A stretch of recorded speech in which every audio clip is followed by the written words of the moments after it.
Tu sais, on ne peut plus attendre. Il va vraiment falloir changer nos comportements. Oui, mais pas uniquement. Ce sont nos modes de vie qu'il faut faire évoluer. Ah bon?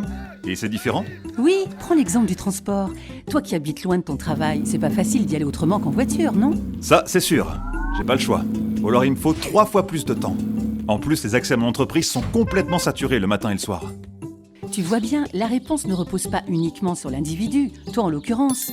En fait, il y a plusieurs facteurs qui entrent en jeu. Lesquels? Eh bien, restons sur l'exemple de la mobilité. Tu as d'abord tes habitudes, comme aller au travail, accompagner tes enfants à l'école, aller faire les courses, aller voir ta famille ou tes amis. Et partir en vacances? Exactement. Il y a ensuite le mode de transport, comme la voiture, l'avion, le bus, le tram, le vélo ou encore le bateau. Mais pour ça, il faut des infrastructures adaptées. Des rails, des routes, des pontons, des pistes cyclables, des aéroports. Ah! Un aéroport, on a failli en avoir un. Et Oui, finalement, bon, ça je s'est pas fait. poursuis.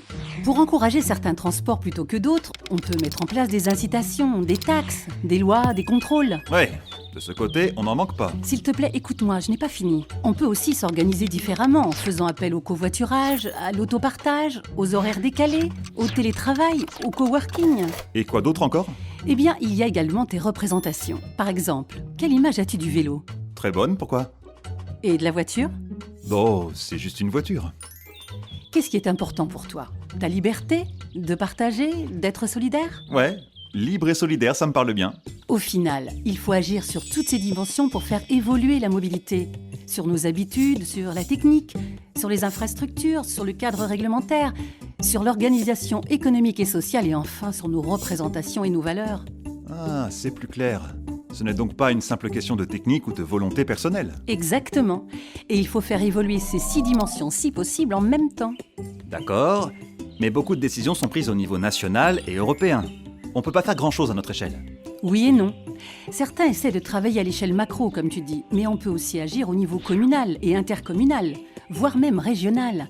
Pense à tout ce qu'on peut faire localement dans nos organisations, sur les infrastructures, sur nos représentations, sur le collectif. C'est vrai, tu as raison. Et je suppose que ça l'est également pour les autres modes de vie comme manger ou habiter.